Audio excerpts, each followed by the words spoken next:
Ang susunod na programa ay nagpapatuloy dahil sa ating mga partners and supporters ng Greg Durante Ministry.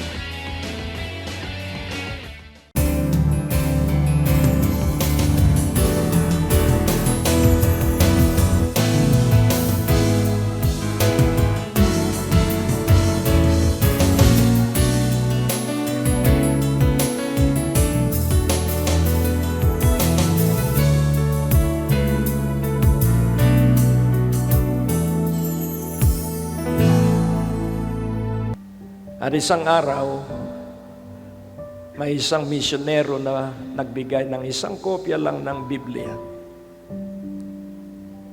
At walang marunong bumasa sa salitang French dahil French ang missionary at yung lugar ay nasakop ng France. At dahil hindi niya mabasa pero akap-akap niya yung Biblia. At doon sa kanilang tribe of 55 people, iisa lang ang marunong ng French, yung mangkukulam.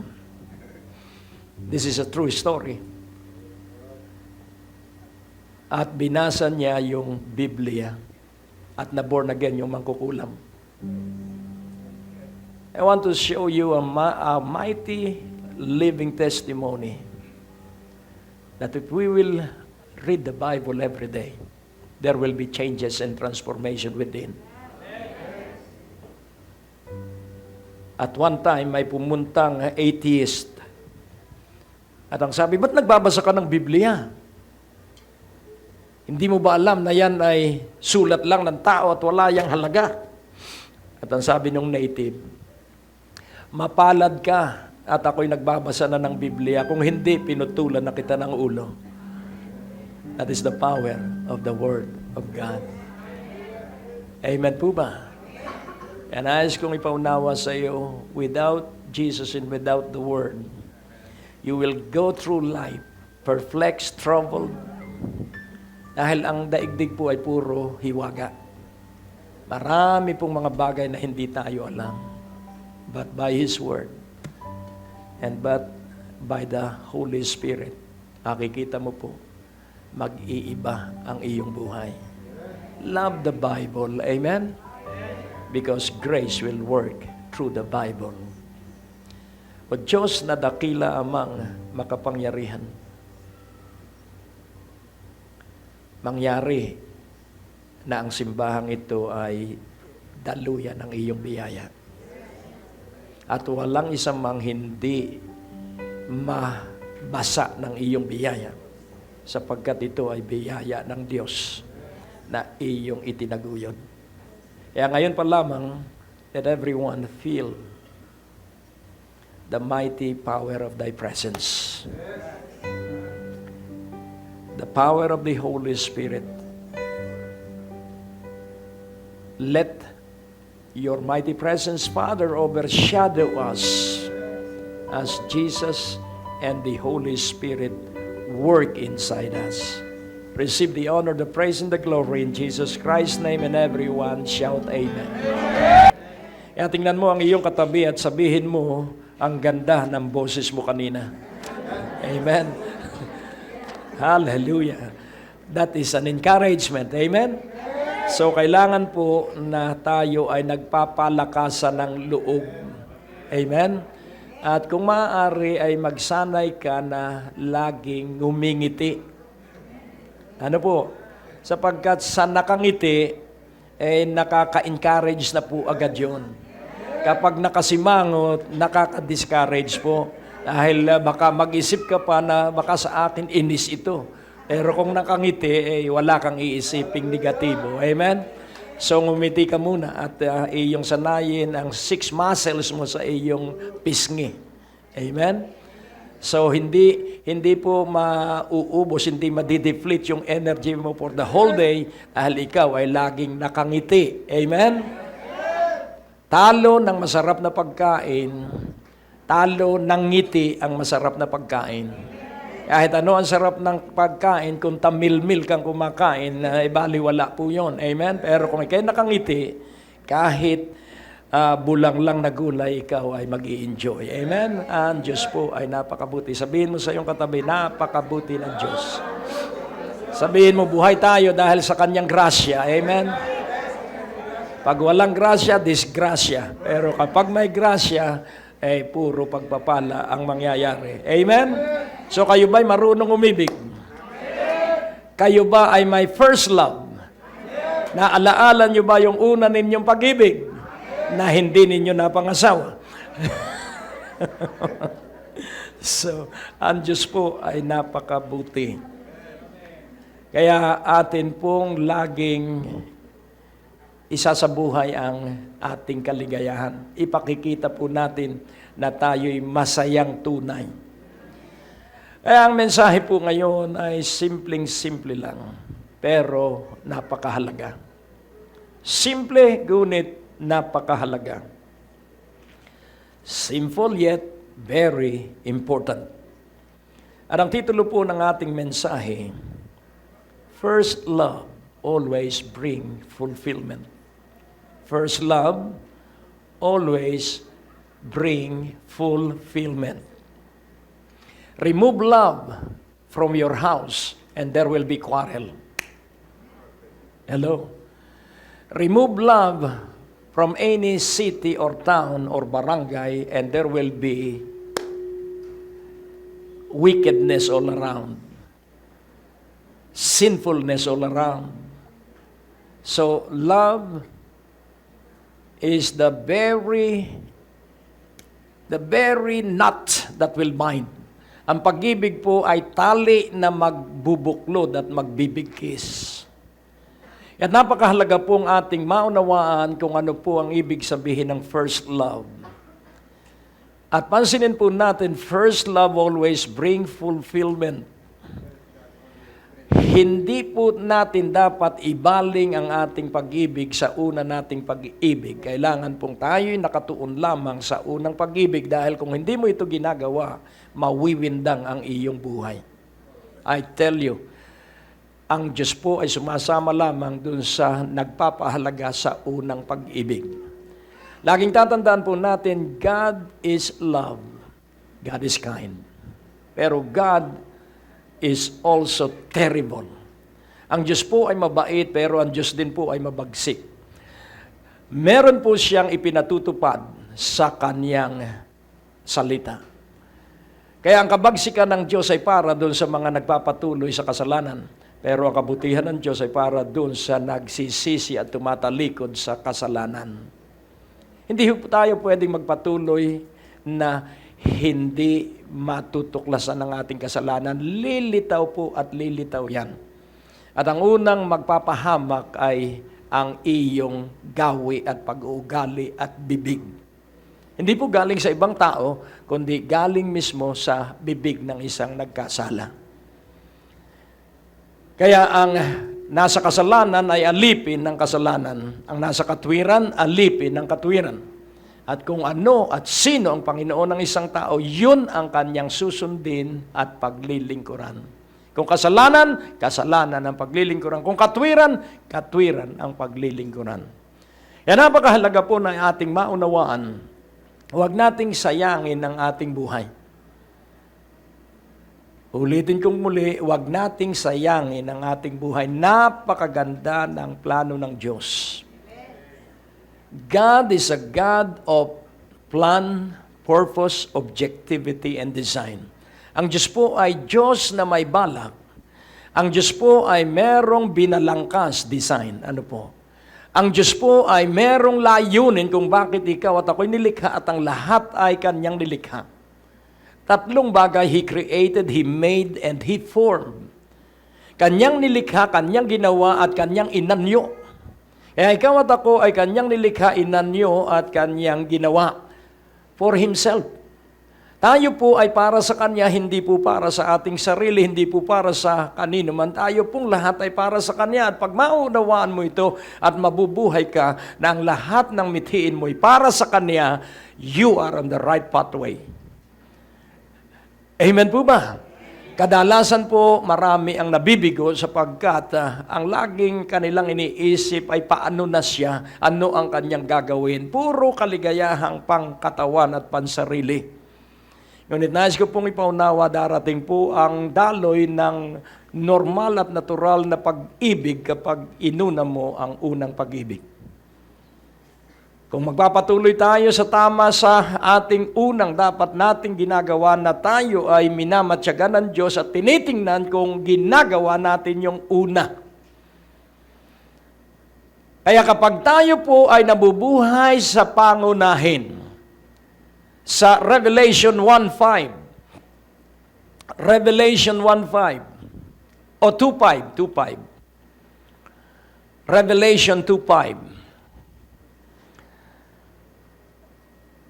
remember therefore from whence thou art fallen, and repent, and do the first works, or else I will come unto thee quickly, and will remove thy candlestick out of his place, except thou repent. Atin pong siyasatin ang talatang ito. Una, i-underline mo yung word na remember. Pangalawa, repent. Pangatlo, do the first works. And then, ating unawain, if we are not doing the first work, everything that we shall be doing will be futile and vain. Kapag hindi po natin ginagawa yung pangunahin, lahat po ng ating gagawin ay walang kabuluhan at walang halaga. Futile and vain.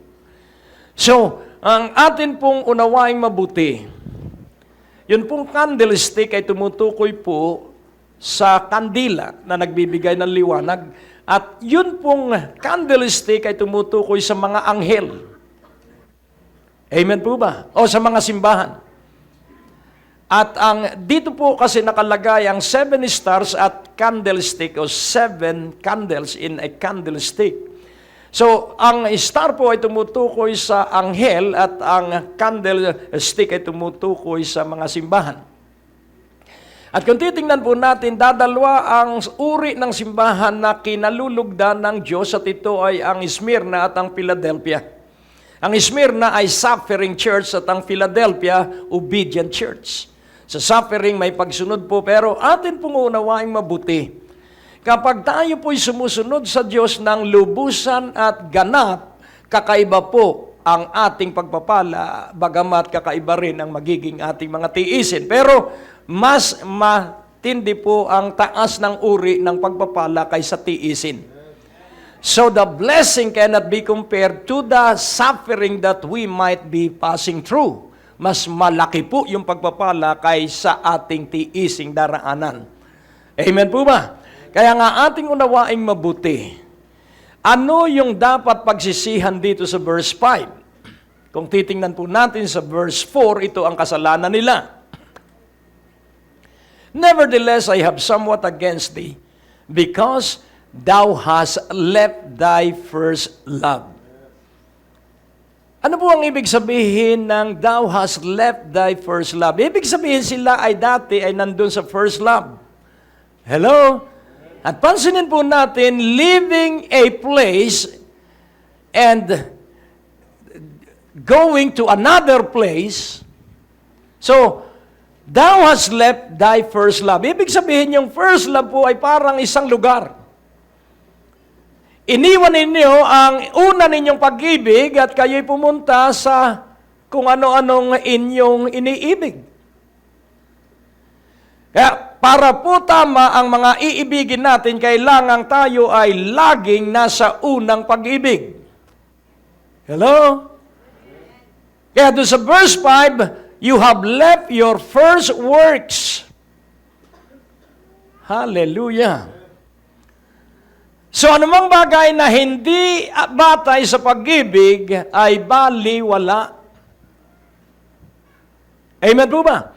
Makapagsalita man ako katulad ng bibig ng isang anghel, kung wala akong pag-ibig, baliwala ako.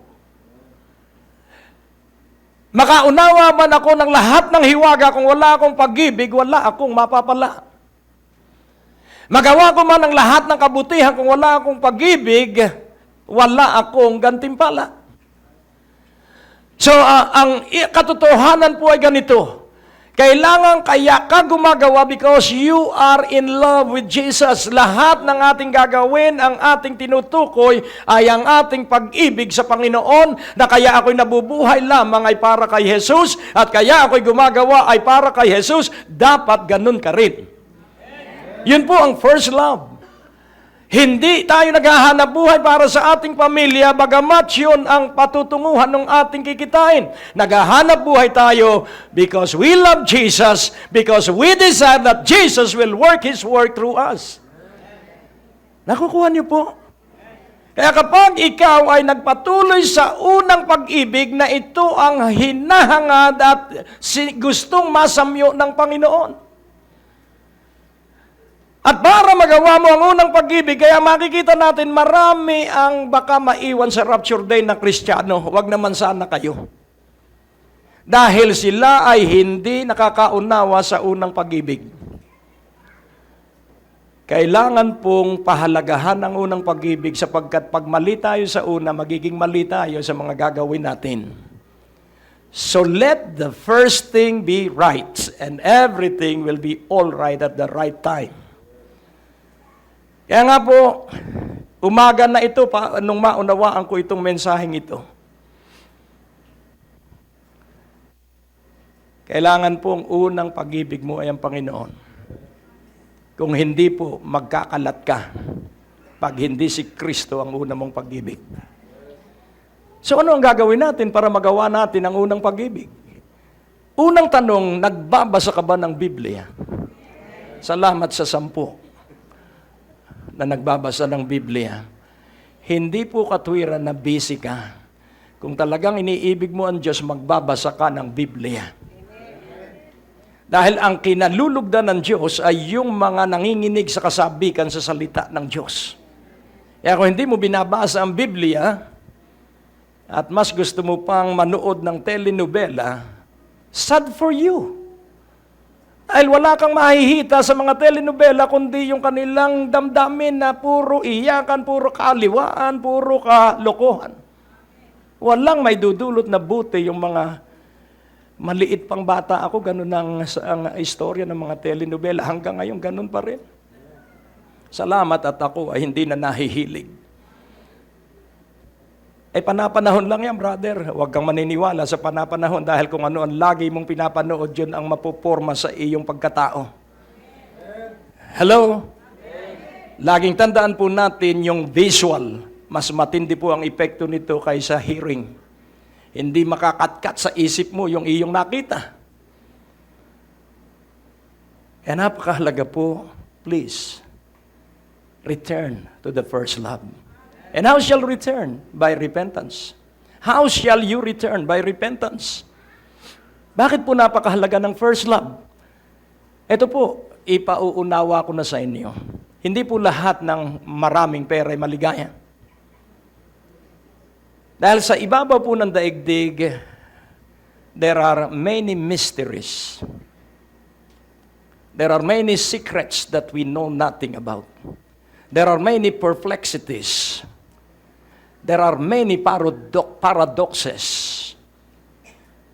There are many ironical things. So what is ironical? Irony. Ang ibig sabihin ng irony, nangyari yung hindi mo inaasahan. Iba ang nangyari kaysa dun sa iyong tinatangkang mangyari. Amen? So paradoxes, kabaliktaran o kabalintunaan. Yung perplexity, ang ibig sabihin, hindi mo mahagilap kung ano ang solusyon dun sa iyong suliranin. Yun pong mystery, ang ibig sabihin ay hiwaga. Kaya napakahalaga, bakit aking isinasalin sa Tagalog yung English? Sapagkat yung English po ang mas malapit dun sa salin na Grego at ng Hebreo na ginamit sa Biblia. Kaya nga atin pong unawain, dahil marami pong hiwaga at marami pong lihim sa ibabaw ng lupa, we need God. And for us to be accompanied by the the personal presence of God, for us to be recipients of wisdom and revelation. We need wisdom and revelation. I need wisdom and revelation. Otherwise, hindi po ako makakapagpatuloy. Dahil marami pong makapanghihina sa ibabaw ng lupang ito. Napakabait naman. Bakit nagkasakit? Tapat naman sa pag-iikapo at pagkakaloob. Bakit parang makunat ang dating ng pagpapala? So, atin bang titigilan dahil hindi natin nararanasan? Titigilan ba natin ang ordinance ng Diyos? Titigilan ba natin ang utos ng Diyos? Of course not. If you are in love with Jesus, na kahit na pansamantala ay kinakapos ka, hindi ka aalis sa pagtatapat sa pag-iikapo at pagkakaloob. Na kahit may kirot ang iyong katawan, hindi ka titigil sa paniniwala that by His stripes you are healed. It is a decision and you have to take your stand. Ito po ay katapangan lagi ang ating gagawin. Amen po ba? Hindi ho tayo pamunasan ng paa. Tayo po'y tatayo pag mali at ating sirain yung kamalian. Amen po ba? Kailangan magpasya ang isang tao at kailangan tumayo ka para igalang mo ang iyong sarili sa pagdidesisyon ng tamang desisyon. Amen? Kung ayaw mo sa akin, umalis ka at ikay pumunta sa ibig mo. That is a decision and you are respecting yourself. Hello? Hindi po sunod-sunuran ng mali ang mga Kristiyano. Matatapang po ang Kristiyano. Amen? Amen! Hallelujah! Para hindi tayo madaya. Oh, purihin ang Panginoon. Sabi nung isang abogado noong 1982, umiiyak yung asawa sa akin. Sabi ko, bakit ka umiiyak? Mula po nung ma-born again yung asawa ko, ayaw nang umuwi sa bahay. Sabi ko, bakit nagkaganon? Na-born again pa naman yung asawa mo. Dahil daw, kailangan kamuhian ng asawa, kamuhian ang pamilya, at iwan ang asawa. Literal. Ang ibig pong sabihan ng iwan kung humahad lang sa iyong pananampalataya, ipagpatuloy mo ang pananampalataya dahil pag ikay sumasampalataya, mamahalin mo yung mga taga-usig mo. Amen. Hallelujah. So hindi mo sila papatulan. You will not place yourself at their level. Yung mga umuusig sa'yo, huwag kang babantay sa kanila sapagkat sila'y pa-impyerno, ikay palangit. Kaya hindi ka dapat pumayag sa kanilang ibig. Amen. Hallelujah.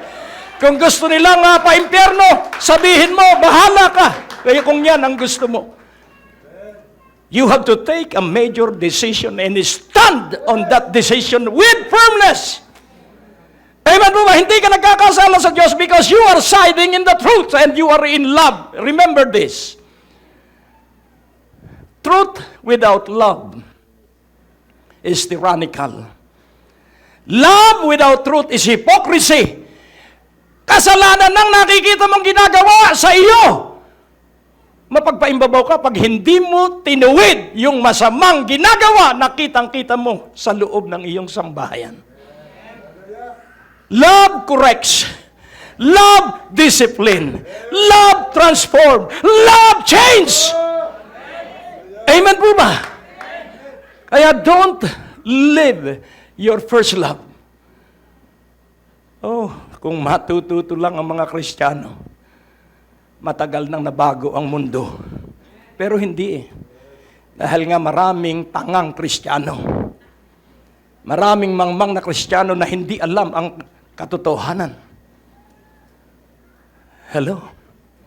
Kasama po ako doon sa mga tanga. Pero tinuturuan ako araw-araw ng Diyos.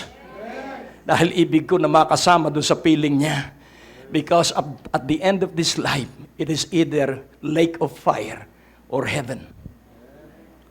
And it is a personal decision. Kung gusto nilang maglublob sa kasalanan, sige lang, hayaan mo lang sila. Ba't mag-aaksaya ka ng oras? Napakaraming oras na dapat gugugulin natin para sa Panginoon. Huwag mo nga akalaing ikaw ang gagamitin ng Diyos sa pagliligtas. Pag puro pag-uusig ang tinatanggap mo, sabihin mo, tapos na ako sa iyo, wala na akong pasanin sa iyo, at aking gugugulin na ang mga panahon ko doon sa tatanggapin ang mensahe ng Panginoon.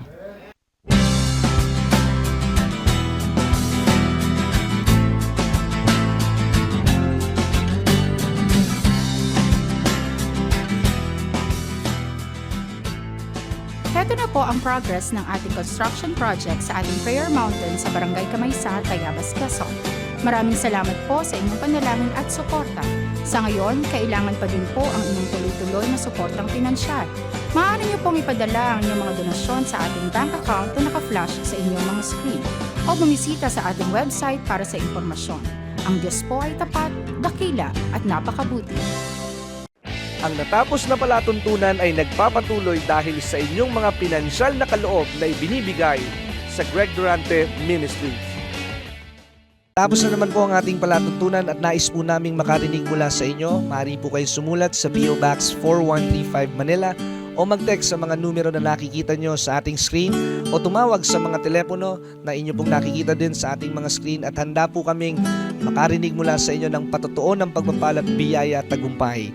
At kung kayo po ay napagpala sa palatuntunang ito, maaari nyo pong ipadala ang inyong mga kaloob sa iba't ibang sangay ng Bangko de Oro sa buong Pilipinas at maihatid ang mabuting balita sa lahat ng panig ng bansang Pilipinas. At kung kayo po ay wala pang dinadaluhang panlingguhang gawain, inaanyayahan po namin kayo sa second floor, Medicare Building, Ortigas Avenue, Green Hills, San Juan, alas 9:30 ng umaga at alas 4:30 ng hapon. Lahat po ay welcome sa gawain ito. At tuwing araw ng Biyernes, meron po tayong Night of Revival sa ganap na alas 6 ng gabi dito rin po sa Green Hills, San Juan. Magsama-sama tayo sa palatuntunan ito sa ganito rin pong oras at patuloy ninyong maranasan ang biyaya at kasapatan ng ating Panginoon, and it's always a great day to live.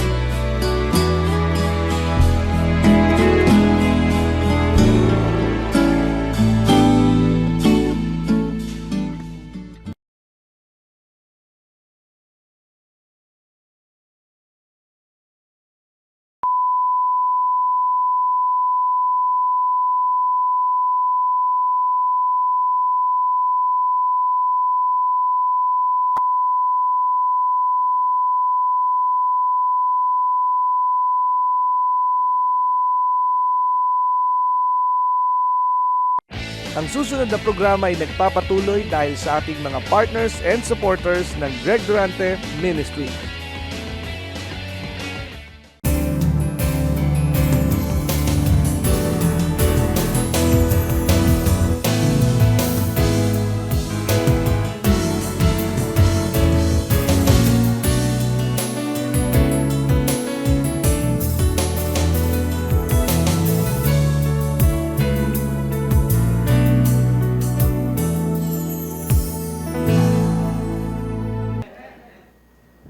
There must be a day that you will have to say with firmness, no!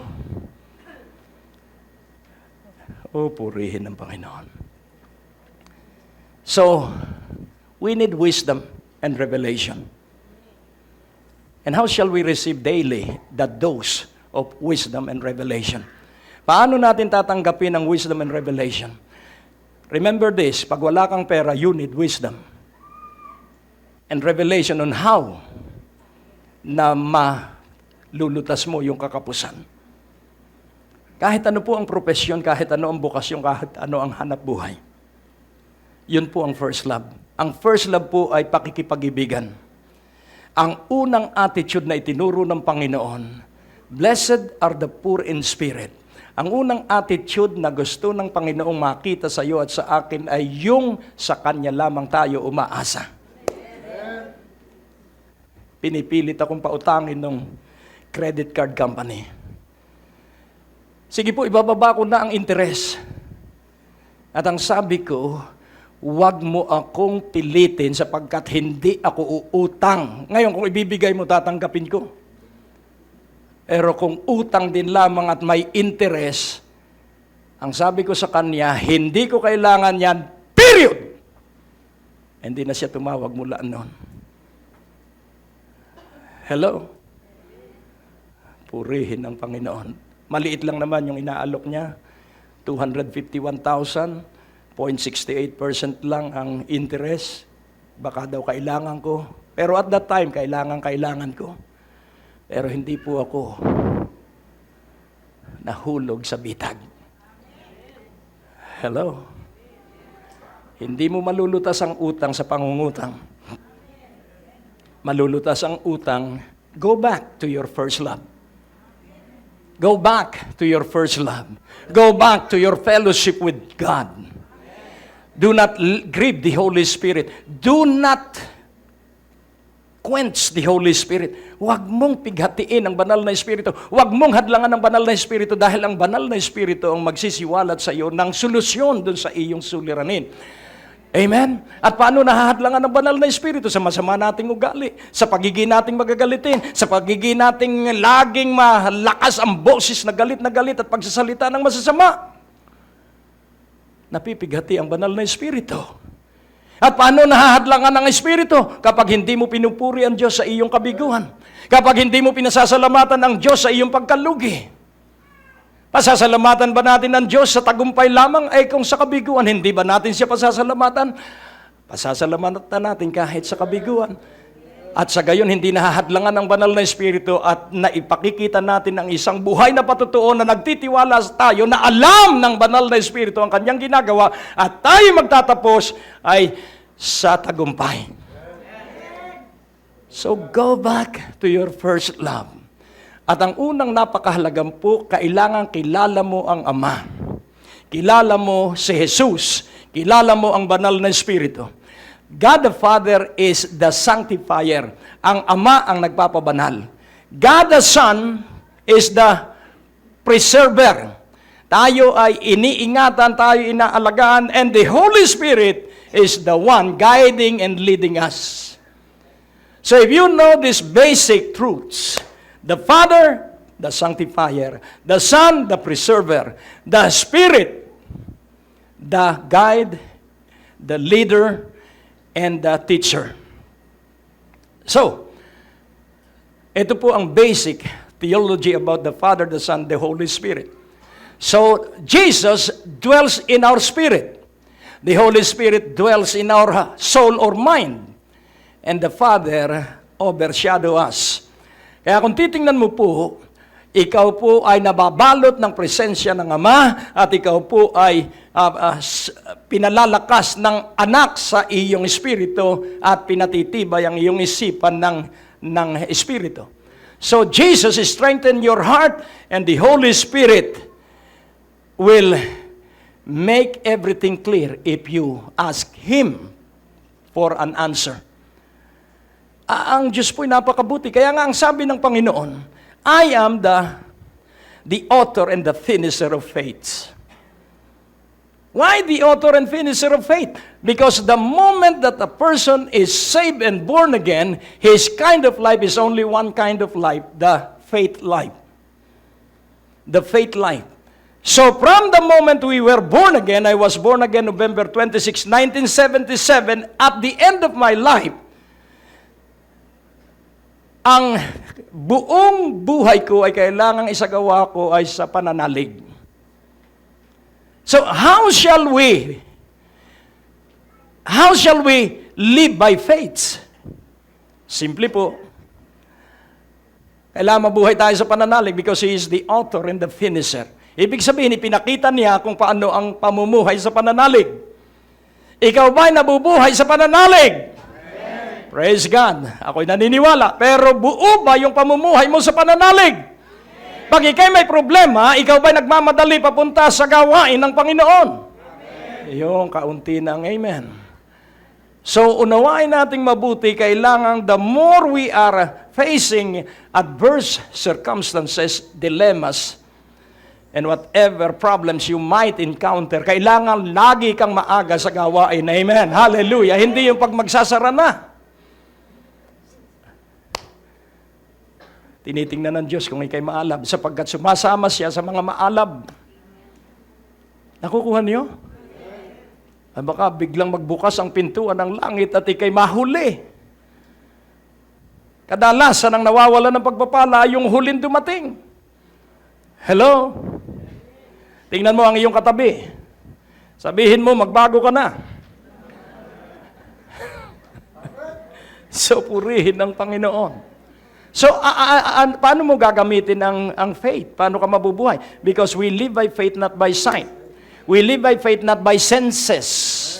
We live by faith, not by common sense. We live by faith not by our intelligence. We live by faith but not by what accrued studies we learn from the books. Nabubuhay tayo sa pananalig sapagkat yung binasa natin ay yun lamang isipan ng author ng ating binasa. Pero laging tandaan mo that the author of it all is God. So how shall you use or activate your faith? So pansinin po natin, kapag ikaw ay naninikip ang dibdib, ang naiisip mo agad, baka ikay mamatay. Ito ang sasabihin ko sa iyo, yun ang simula ng warfare.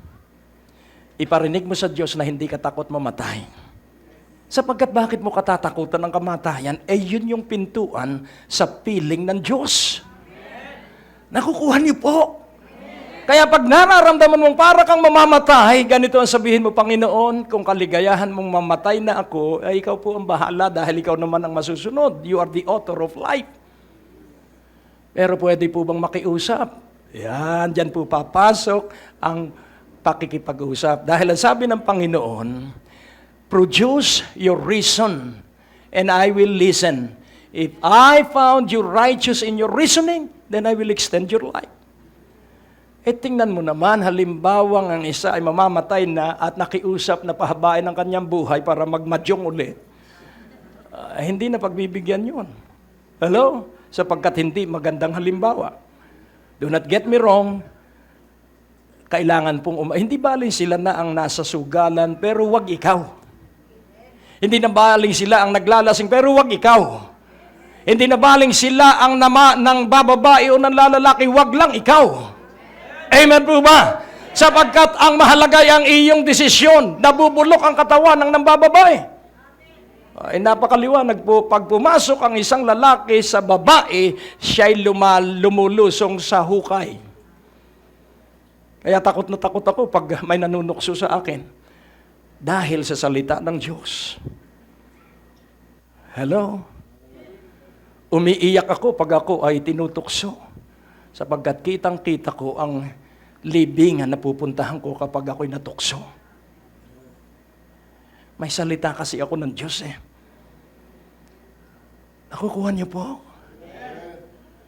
Nakukuha niyo po? Huwag mong titingnan pag pulang-pula na ang alak, baka ikaw ay matukso.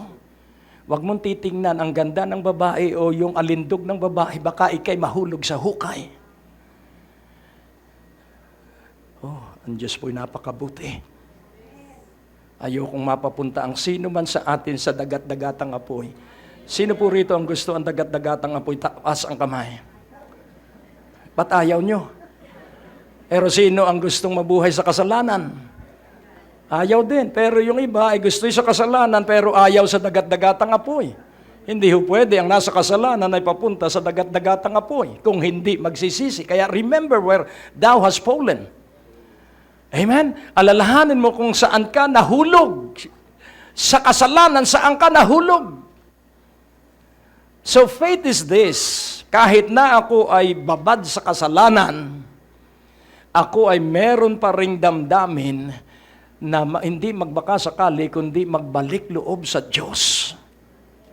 Hindi naman po pinag-uusapan yung ating nagawang kasalanan, ang pinag-uusapan kung tayo ay magsisisi at ikalulungkot natin yung kasalanan. Ibig sabihin, kung tayo nagsisisi at nalulungkot sa kasalanan, ibig sabihin, may pag-asa pa tayo sa kaligtasan. Amen? Kaya ang sabi ng Hebrews 11:6, ano po ang sabi ron? Faith is coming to God. So without faith, it is impossible to please Him. So ano po ang layunin? Bakit po tayo na born again? Bakit po tayo itinuring ng Diyos na anak ng Diyos dahil kay Jesus? To please Him. And the only way to please Him, but without faith it is impossible to please Him, for he that cometh to God must believe that He is. So how shall we please Him? In repentance. Hindi po ako maalab, hindi po ako nagigising ng maaga, at pagkagising ko po, Panginoon, hindi ko ikaw inuuna, ang inuuna ko pa'y pagluluto. Hello? Ang hinahanap ko po agad ay kape. Ang hinahanap ko po agad, ang nararamdaman ko po agad ay kalam ng sikmura. Ito po ang sasabihin ko sa inyo, pag maalab ka sa Diyos, hindi mo mararamdaman ang gutom pagkagising mo sa umaga sapagkat ang isipan mo'y nakatuon na agad ay sa Kanya. Amen. Sa Kanya! Amen! Amen. So faith is to please God. So faith is coming to God, believing that He is God. Kaya sabi ng Panginoon, I am the author and the finisher of faith. I am the beginning and the ending. I am the Alpha and the Omega. I am Almighty. Purihin ng Panginoon. Ano po ang ibig sabihin ng Almighty? Nasa Kanya ang lahat ng kapangyarihan. Nasa Kanya ang lahat ng kailangan nating kalakasan. Nasa Kanya ang lahat ng biyaya at pagpapala. Oh, purihin ng Panginoon. For he that cometh to God must believe that He is, and that He is a rewarder of them that diligently seek Him. What will be your reward if you live by faith?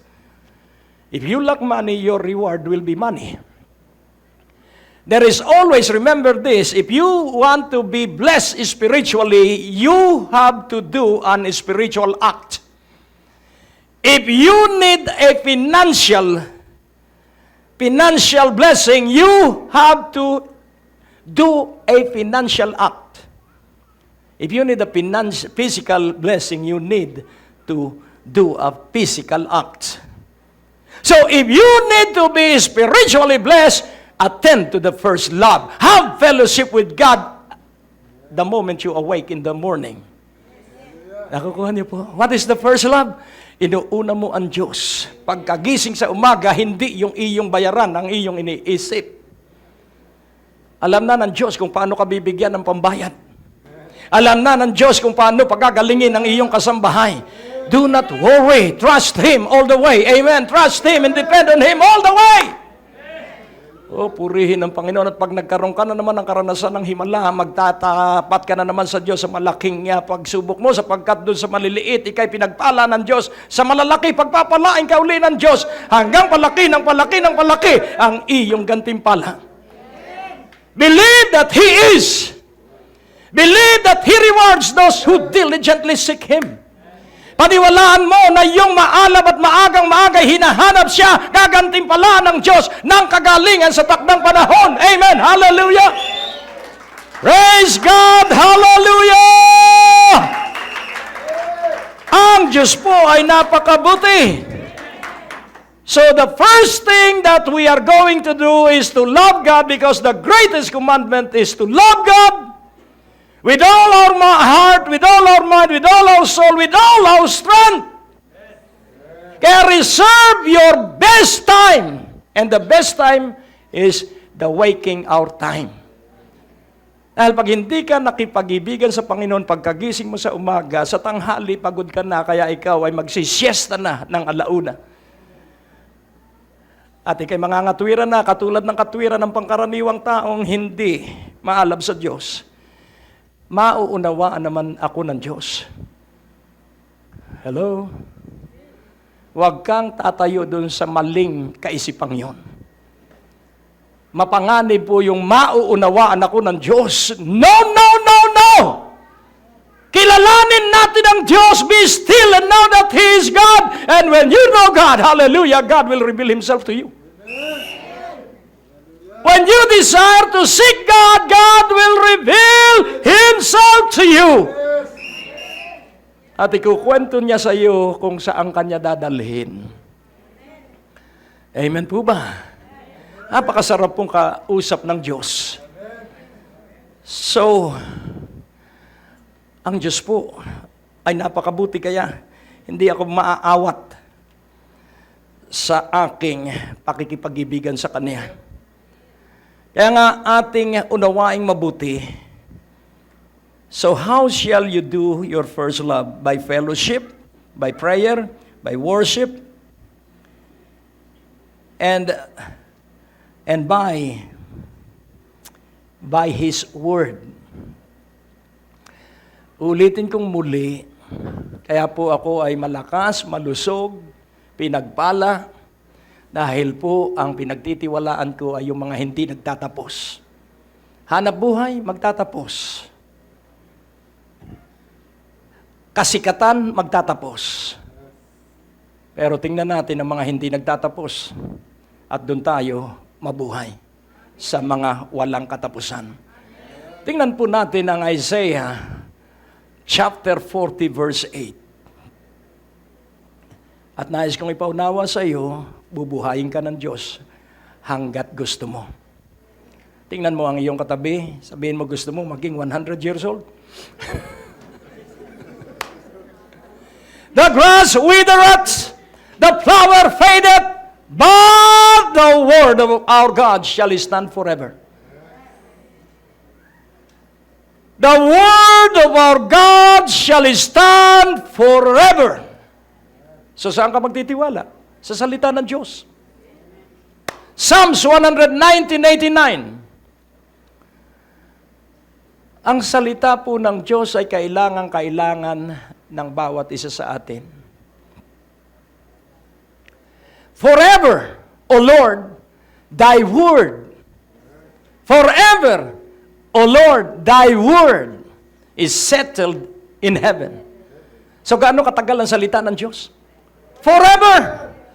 Kaya pag nagbasa ka ng salita ng Diyos, forever, ika'y pagpapalain ng Diyos sapagkat ang salita niya ay binabasa mo. Ang nagbabasa ng salita ng Diyos ay pinagpapala ng Diyos. Ang nakikinig ng salita ng Diyos ay pinagpapala ng Diyos. Ngunit ang nagsasabuhay ang pinayayaman ng Diyos. Huwag kang tumigil sa pagpapala, pumunta ka sa kayamanan. Amen? At ang pinayayaman ng Diyos ay ang manggagawa ng salita ng Diyos. Oh, purihin ang Panginoon.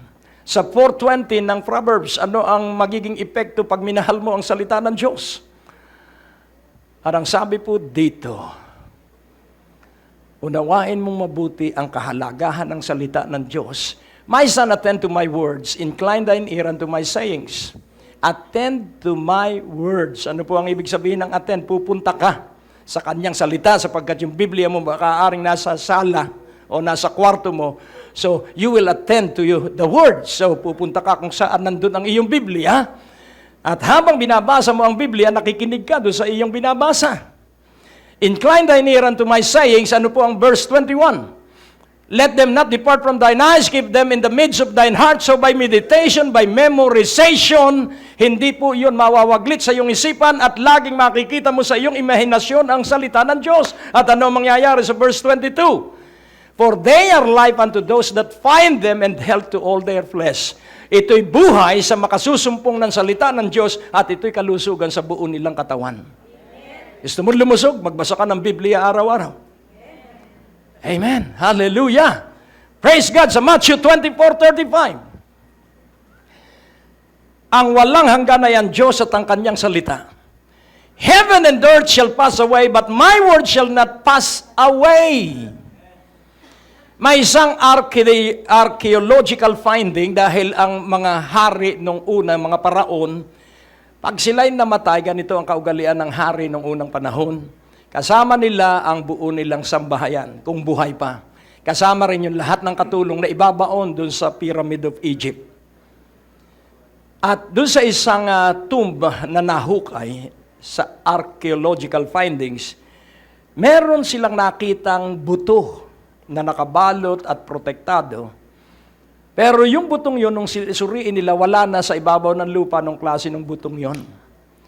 Ang ginawa nila ay itinanim nila at hinintay nila kung buhay yung buto. After several thousand years, buhay po yung buto. So, ibig sabihin, tama ang paggamit ng Biblia that the seed is the Word of God. That the Word of God is indestructible. Amen? Kahit na lumipas pa ang libo-libong taon, ang salita ng Diyos ay effective pa rin. Ang salita ng Diyos ay mapagkakatiwalaan pa rin. Ang salita ng Diyos ang siyang magbibigay ng buhay at kalusugan sa iyo at sa akin. Kaya kung ibig mo na maging malusog, magbasa ka lang ng magbasa ng Biblia at wag lang yung pinipili mong mga talata, ikay magbasa mula Genesis hanggang Revelation at pag natapos mo, bumalik ka uli sa Genesis at Revelation. Sapagkat nagsimula ang Book of Genesis ay sa Eden at magtatapos ang daigdig sa bagong langit at bagong lupa at bagong Jerusalem. Kaya nga kung ito'y maunawaan mo, hindi ka po magsasayang ng oras at hindi ka magkakalat. Sino po ang napapagod? Yung mga walang ginagawa. Ay pastor, marami naman akong ginagawa. Pag hindi unang gawain ang ginagawa mo, baliwala yung lahat ng iyong ginagawa at mapapagod ka at manghihina ka at magagalit ka sa iyong panghihina. Pero, kung ginagawa mo ang pangunahin, and what is the first thing that you ought to do and I ought to do? The first love. Let us go back to the first love. What is first love? Fellowship with God. What is first love? Reading the Word. What is first love? Meditating on the Word. What is first love? Talking to Him. Remember this. Ang Diyos gusto ng kausap. Gusto mo bang kausap ang Panginoon araw-araw? Alam mo, sa pagliligawan, ganito po. Alam mo, iniibig kita. Ang babae po kasi, nung panahon namin, ewan ko sa ngayon, hindi sila ang nanliligaw sa lalaki. Ang babae ang pupuntahan mo sa kanilang bahay. Haharanahin mo, pagtatapatan mo. At kahit may gusto ang isang babae, pag siya ay matimtiman, hindi po niya ipakikitang may gusto siya. Sa palagay niya. Pero yun ay makikita rin. Kaya nga, pansinin natin, ang lalaki ay manliligaw para kunin kung ano yung nasa puso at nilalaman ng puso ng isang babae. Marami pong paraan para makuha ang kanyang pagmamahal. Pero ang napakaganda po sa Diyos, hindi mo na kailangan ligawan pa siya. Sapagkat siya ang unang nagmahal sa iyo at sa akin. He first loved us. Amen? Kaya, pwede ka pang mabasted sa babae pag ikaw ay walang hanap buhay. Pero sa Diyos, may hanap buhay ka o wala, makasalanan ka o hindi. Ang pag-ibig niya ay tuloy-tuloy at mapapakinabangan yung pag-ibig na yon sa sandali na nagbalik loob tayo sa Diyos at tumalikod tayo sa kasalanan at kasamaan. Amen? The moment that we return to God, we please Him at kakalimutan niya yung ating kasalanan na nagawa. Oh, purihin ang Panginoon. Kaya nga po tayo magtatapos. Gawin mo ang una mong pag-ibig. Kahit po masipag ang Ephesian Church, ang sabi ng Panginoon, I have somewhat against you. You have left your first love. Remember, where thou hast fallen, return, repent and return, and do the first work. And what is the first work? Love. And how shall you do the first work every day? Araw-araw po ito, paggising mo sa umaga, sing praise, give thanks. Amen? Sing praise, give thanks, sing praise, give thanks, and then read the Bible. Amen? Read the Bible. And whisper to the ear of your loved ones, God loves you. Amen? So, laging bigyan mo ng pag-asa ang iyong kasambahay at sabihin mo maganda ang kinabukasan natin. Sama-sama, tayo po ay magtatagumpay. Tayo po ay manalangin, O Diyos na dakila amang makapangyarihan. The reward of our commitment in doing the first love, ang gantimpala po sa paggawa ng unang pag-ibig, ay mabigyan kami at tumanggap kami ng espiritu ng karunungan at kapahayagan. Kaya Panginoon, hinihiling ko po na bawat isa ay maging maalab sa first love. Na gawin ng bawat isa at lahat kami gawing pangunahin ka, Panginoong Jesus. Mangyari po ito sa iyong pangalan sa patnubay ng banal na espiritu. Amen. Ang Diyos po ay napakabuti. Sabay-sabay sabihin mo, Hesus Kristo, Ikaw ay aking Panginoon. Ikaw ay aking tagapagligtas. Ikaw ay aking Diyos. At inaalagaan mo ako araw-araw. Pinapatnubayan mo ako araw-araw. Kaya tiyak ko ang tagumpay na nakalaan sa akin. Tiyak ko sa pangalan mo, Jesus, na ako ay mabibiyayaan ng lahat ng uri ng pagpapala sapagkat ako'y iniibig mo at ito'y alam ko. Salamat Ama sa pangalan ni Jesus at ang bawat may hiningay nagsabi ng hiyaw na amen. Ang natapos na palatuntunan ay nagpapatuloy dahil sa inyong mga pinansyal na kaloob na ibinibigay sa Greg Durante Ministries. Tapos na naman po ang ating palatuntunan at nais po naming makarinig mula sa inyo. Maaari po kayo sumulat sa PO Box 4135 Manila o mag-text sa mga numero na nakikita nyo sa ating screen o tumawag sa mga telepono na inyo pong nakikita din sa ating mga screen at handa po kaming makarinig mula sa inyo ng patotoo ng pagpapala at biyaya at tagumpay. At kung kayo po ay napagpala sa palatuntunan ito, maaari nyo pong ipadala ang inyong mga kaloob sa iba't ibang sangay ng Bangko de Oro sa buong Pilipinas at maihatid ang mabuting balita sa lahat ng panig ng bansang Pilipinas. At kung kayo po ay wala pang dinadaluhang panlingguhang gawain, inaanyayahan po namin kayo sa 2nd floor, Medicor Building, Ortigas Avenue, Green Hills, San Juan, alas 9:30 ng umaga at alas 4:30 ng hapon. Lahat po ay welcome sa gawain ito. At tuwing araw ng Biyernes, meron po tayong Night of Revival sa ganap na alas 6 ng gabi dito rin po sa Green Hills, San Juan. Magsama-sama tayo sa palatuntunan ito sa ganito rin pong oras at patuloy ninyong maranasan ang biyaya at kasapatan ng ating Panginoon, and it's always a great day to live.